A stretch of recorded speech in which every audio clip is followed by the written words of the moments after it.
Debout pour le travail et pour l'éthique avant qu'il ne soit trop tard. Debout en nous rappelant devant chaque choix, chaque action, la pensée d'Emmanuel Kant.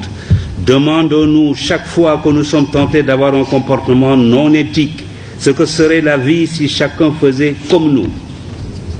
Demandons-nous ce que serait une société de délateurs, de profiteurs, de voleurs, de corrupteurs et de corrompus, d'indisciplinés, d'insouciants, d'égoïstes, de fraudeurs. La liste est longue, mais la réponse est une, ce serait une société vouée à l'échec et peut-être à la déchéance et à la misère matérielle et intellectuelle. Alors, évitons de tels comportements. J'avais ajouté, déterminons-nous à débusquer, à écarter sans complaisance au besoin et à punir sans faiblesse ce qui ruine ce pays ou le desservent, les corrompus et les antinationaux, les roublards et les paresseux.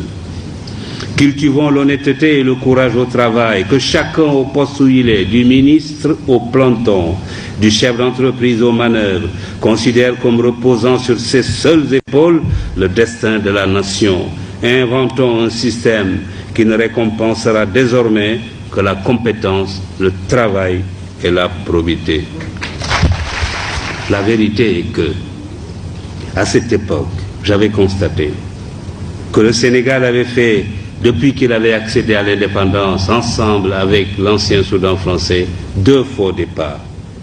Le premier a été constitué par la rupture de la Fédération du Mali.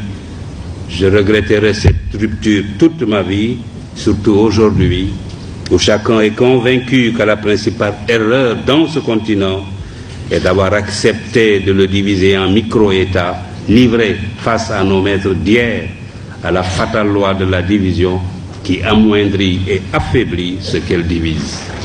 Plutôt que d'avoir de grands politiciens, cherchons à avoir de grands médecins, de grands ingénieurs, de grands professeurs, de grands spécialistes de l'économie et des finances, et même des savants. Les pays les plus puissants du monde ne sont pas ceux où la politique est reine. C'est plutôt le contraire. Les Marocains ne sont pas les seuls à se soucier de l'éducation, du travail et de l'éthique.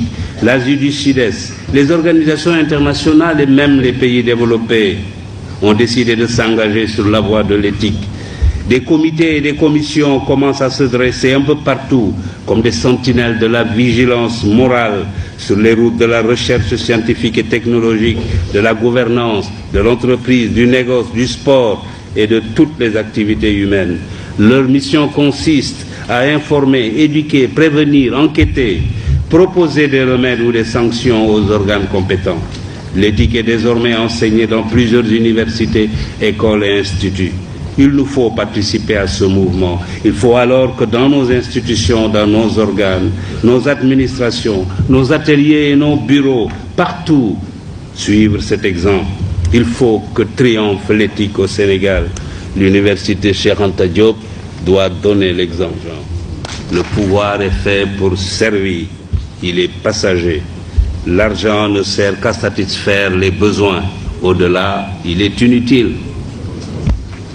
La deuxième condition du règne de l'éthique, c'est l'éducation.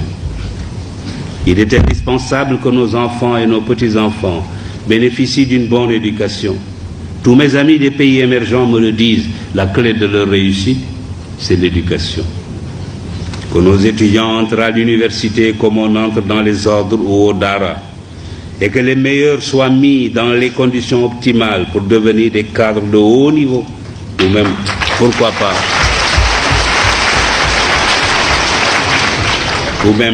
pas, comme je le disais tout à l'heure, des savants.